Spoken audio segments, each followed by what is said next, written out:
ફતેપુરા તાલુકામાં agro centre સંચાલકો દ્વારા ખાતરની કૃત્રિમ અછત ઊભી કરી કાળા બજારના ભાવે ખાતરનું વેચાણ કરી રહ્યા છે ત્યારે તા 21 ઓગસ્ટ 2025ના રોજ એક જાગૃત નાગરિકે વિડીયો બનાવી સોશિયલ મીડિયામાં વાયરલ કરતા ખળભળાટ મળતી માહિતી અનુસાર ફતેપુરા તાલુકાના સુખસર આસપુર ચોકડી નજીક આવેલ એગ્રો સંચાલક દ્વારા એગ્રો સેન્ટરથી થોડે દૂર પોતાના મકાને ખાતરનું વેચાણ કરી રહ્યા હતા. હાલ સરકારના નિયમ પ્રમાણે એક થેલીના 266 રૂપિયા 50 પૈસા છે, પણ એગ્રો સંચાલક દ્વારા હાલ એક થેલીના 400 રૂપિયામાં ખાતરનું વેચાણ કરી રહ્યા છે ત્યારે એક જાગૃત નાગરિકે વિડીયો બનાવી સોશિયલ મીડિયામાં વાયરલ કરવામાં આવ્યો હતો. કેટલાક જાગૃત નાગરિકો દ્વારા પણ આ બાબતે દાહોદ ખેતીવાડી વિભાગના અધિકારીને જાણ કરવા છતાં પણ અહીં ખેતીવાડી અધિકારી કોઈના હોય તેમ કોઈપણ પ્રકારના ડર વગર એગ્રો સંચાલકો ખેડૂતોને લૂંટી રહ્યા છે. ફતેપુરા તાલુકામાં અન્ય વિસ્તારમાં એગ્રો સેન્ટર ઉપર ખેતીવાડી વિભાગના અધિકારીઓ દ્વારા તપાસ હાથ ધરવામાં આવે અને આવા એગ્રો સંચાલકો ઉપર યોગ્ય કાર્યવાહી કરવામાં આવે તેવી માંગ છે.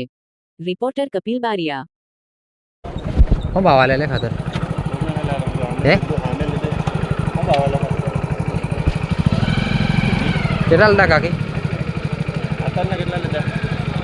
400 ને થેલી હતા 410.